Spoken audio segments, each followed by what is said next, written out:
Hi guys, you're back on the Mastiff channel. I know we've been away for a while. I won't bore you with the details. We had a few little, not problems, but we've had a few different things happening, so I won't bore you with the details. But we're back, babies. So here we go, we're back on it. The most sensible, common sense coaching channel that you'll be watching on YouTube. So tonight, what we're going to do is we've just come back, we're going to address something I get asked about all the time, which is nerves on the oche. Why do I play good in practice? Then I get to a match and everything goes to pieces. So we'll address a bit of that for you tonight. But before I do that, I'm going to show you a couple of sets of darts. That one set I've actually showed on here before, but they were a customer set. So I couldn't pimp them like I wanted to. But these are mine. I did say at that time I was going to get a set, and I've got them. The Paul Lims, the Gen 9s have been retired because these are awesome. But I'll show you the way they've been pimped. They're just out of this world. But I'm going to show you an older version of them that you would find a wee bit harder to get these days.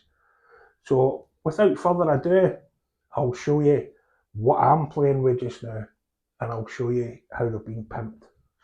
So right guys, these are the Haruki Muramatsu Rising Sun Gen 10s.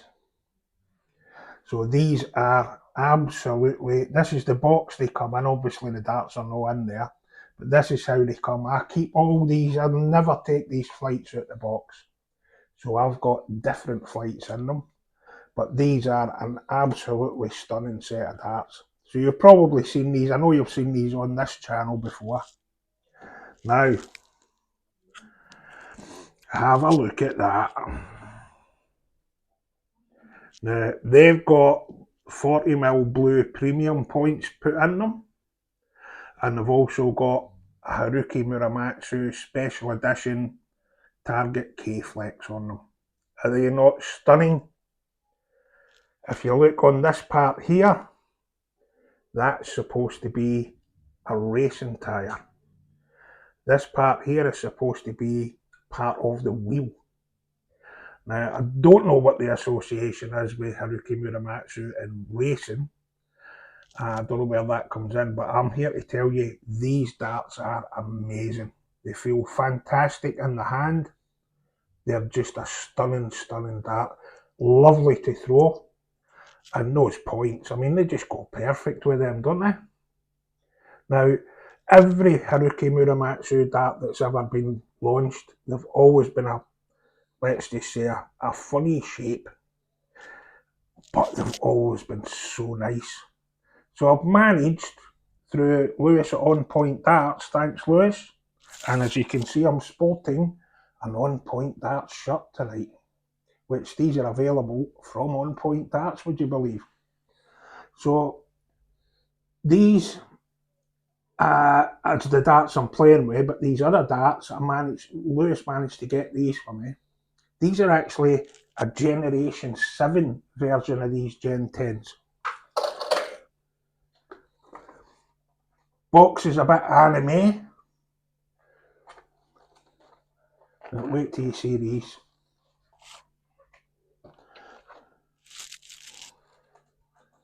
So this is what comes in the box. Now that 8, that's the old Target Japan 8 system, which was like a precursor to K-Flex. So I'll take these out.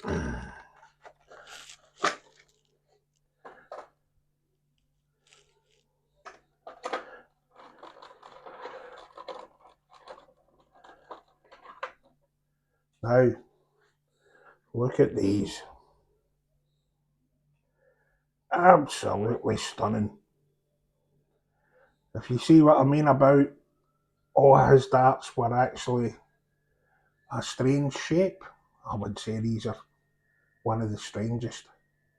Now, the precursor to the K-Flex was this Target Japan system, which they look a bit like a Robson flight, that they actually screw on. I don't know why they never pushed this system, and I don't know why they never actually knew it looks like K-Flex. So I don't know why they never pushed that system and it never became popular. It just seemed to fade out. So I think it's a great system because it means you can change the tops. So you could put whatever you like on there and have a couple of different colours. Now, I've had the throwberries and I bloody can't throw them. So I wish I could, but I can't. But I just thought I'd let you see them, guys, because a lot of people won't have seen this model before because, like I say, it's not the easiest one to find. So anybody that's got a Rookie Muramatsu darts from the previous generations, put it in the comments and let me know how you're getting on with them because I find them amazing. Just know that model. Now, tonight, on camera, we've got our very own Edward Oversby. Hey guys. The Q School man, the man that's going to Q School in January. So Edward is now going to be on the camera for us. So if you don't recognise the voice from Sean or Manny, then you know who it is. So you've seen Edward on the videos before, so you know who it is. You know who Edward is. So right, I said I was going to address a bit of nerves phase. So that's what we're going to do now. Now, I get asked all the time, why can I play good in practice, but I can't play good during a match? It's quite an easy explanation, really, but it's a wee bit more complex than what you think.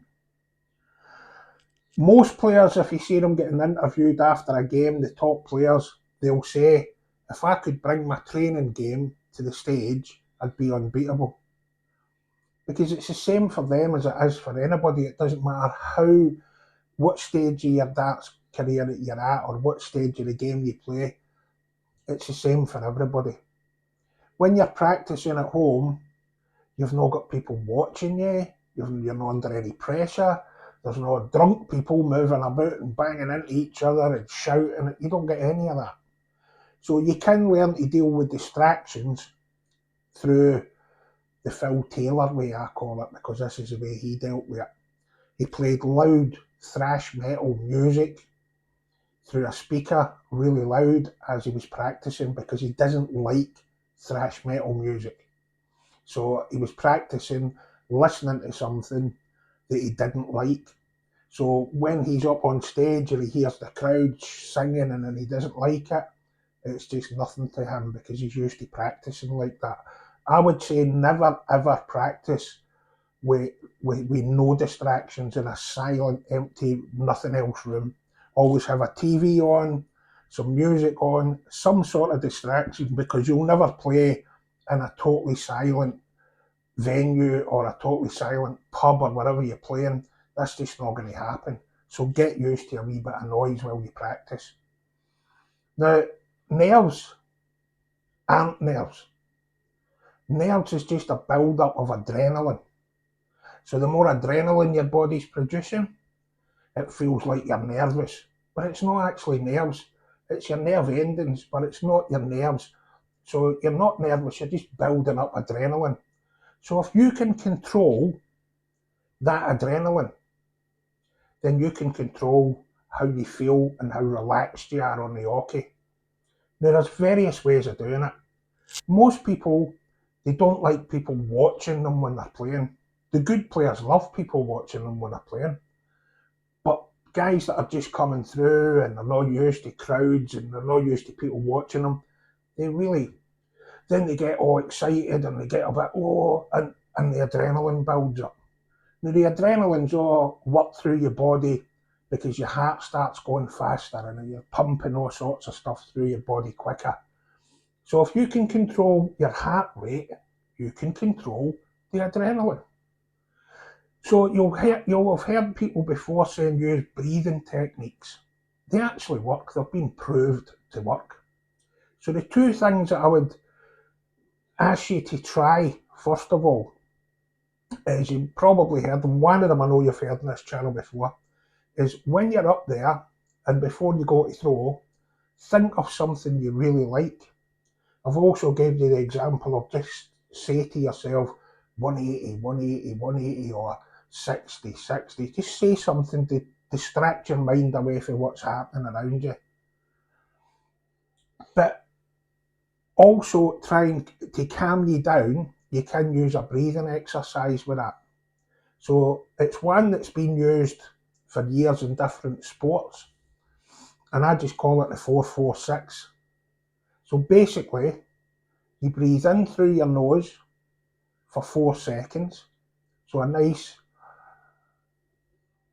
then you hold it for 4 seconds, and then you let the breath through your mouth for a nice controlled 6 seconds. Now, that sounds easy, but it's not easy when you're up in the oche. So you can do that watching the telly, even in the toilet, right? Don't tell anybody what you're doing in there. It doesn't sound good if you're breathing heavy in the toilet. But you can do it in the toilet, you can do it in your car, you can do it anywhere. Just get used to doing that. And then when you're up in the oche, when the other guy's throwing, you do that exercise. So what it does, it slows your heart down a wee bit, which slows down the production of all these so-called nerves, which is adrenaline, and it calms you down. Now, you play your best darts when you're calm, because you don't tense up all the muscles here. And the favourite one's the shoulder. I mean, you're going to tense that if you're all pent up, you're going to start getting that shoulder coming in. But if you're relaxed, you'll have your nice relaxed throw going. And honestly, it will make a massive difference to you. So I hope that you can try that. I would like you to try it. I've tried it with various people here that I coach in here, and they've actually said it's worked for them. So if it works, guys. I've never tried it for myself because I don't get that nervous or adrenalised. Let's have a new word. So I don't get sort of nervous. Angry I might get, yeah. People will tell you that, but I don't get nervous. So just try that, guys, and see how that works. So we'll go down a wee bit more of the mental side of darts in the next few weeks as well. And just because it doesn't get addressed, there's a few guys addressing it on YouTube, which Matthew Edgar is addressing quite a lot, and he's the man talks a fair bit of sense when it comes to it. I like some of his stuff. And the man's been was 11 years on the PDC circuit, so he actually does know what he's talking about, Matt. So I'm liking a lot of the stuff that Matt's putting out at the minute. But we'll try and go down a wee bit more on the mental side of darts. And also we'll still give you some drills, some practice routines and some tips that are proven to work, not some of the nonsense I've seen elsewhere. So that'll do us for this one, guys, because it's my first day back for about 6 weeks. And I'm just not used to it anymore. So this is the first one that Edward's done.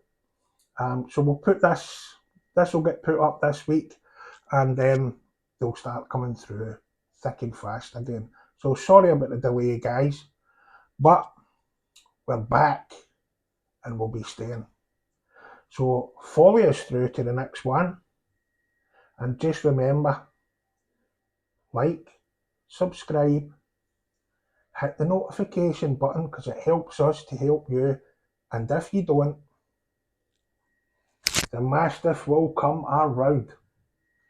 So catch you later, guys. Cheers.